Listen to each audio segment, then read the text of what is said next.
This video will cover loading the Palo Alto Fire 200-foot Crosslay. This is made of a 100-foot attack bundle on the left and a 100-foot supply load on the right. You're looking at two Crosslays. The one on the right pulls towards you. The one on the left is the backside with all those folds flush.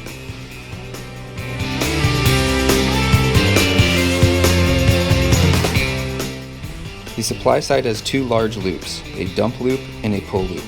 The rest of the folds are 6 to 8 inches back to leave room for the bale. Our engines have a 10-foot length of hose, which we call the pigtail. Start this on the right and make the first fold flush with the bed. Continue with the first length of hose. Now that we have a coupling, the first thing we do is make a loop. This is the dump loop. It will be used to dump the entire supply side immediately upon the beginning of the stretch. This is 18 inches long. The rest of the folds on this side for this length of hose will be recessed 8 inches back. The basic pattern for the supply side is a large loop after a coupling, followed by 3 recessed folds. The folds on the opposite side, which you cannot see, will continue to be flush with the edge of the hose bed on the far side.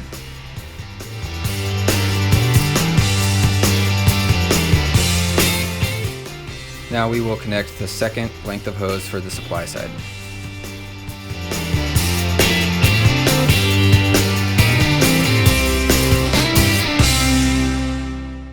Continue to load this length. Once we get to the next coupling, we will make one more big loop, which we call the pull loop. Again, this will be 18 inches long. We want it even with the dump loop below, and both of these should be pullable from the ground. Our remaining folds will be just as before, recessed 6 to 8 inches, and there should be 3 more folds on this side of the hose load.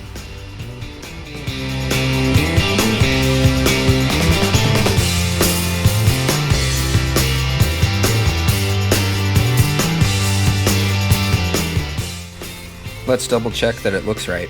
Our pigtail is flush with the edge. Our dump load comes next, followed by 3 short folds, then our pull loop, and 3 more short folds. We'll take the end of the hose, the male coupling, and set it aside while we build the attack bundle.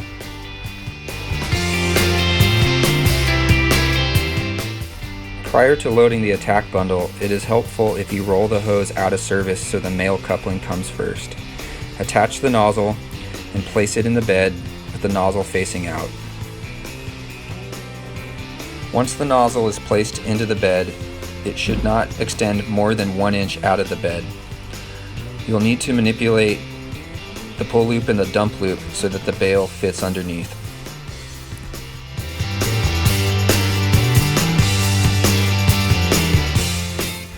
Continue to load 2 lengths of hose to build a 100-foot attack bundle. The first 2 folds will be made behind the bale in order to keep the front of the attack bundle clean.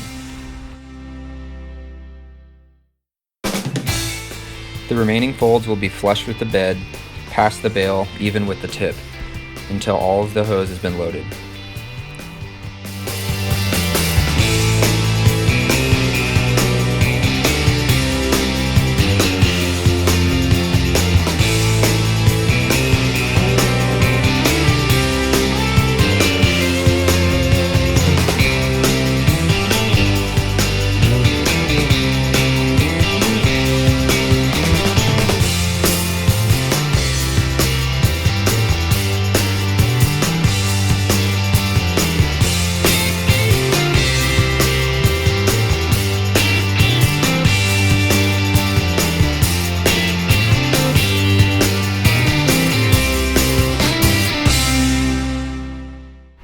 Finally, connect the female end of the attack bundle with the male end of the supply side that we left free earlier on.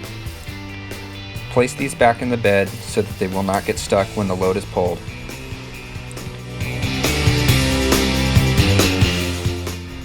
Fold the dump loop and the pull loop back up on top of the load. It's okay if they cover the bale. These will be removed prior to removing the attack bundle during a deployment.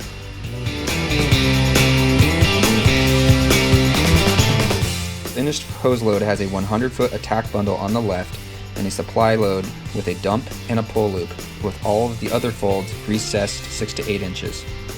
The dump and the pull loop are then folded back up to the top.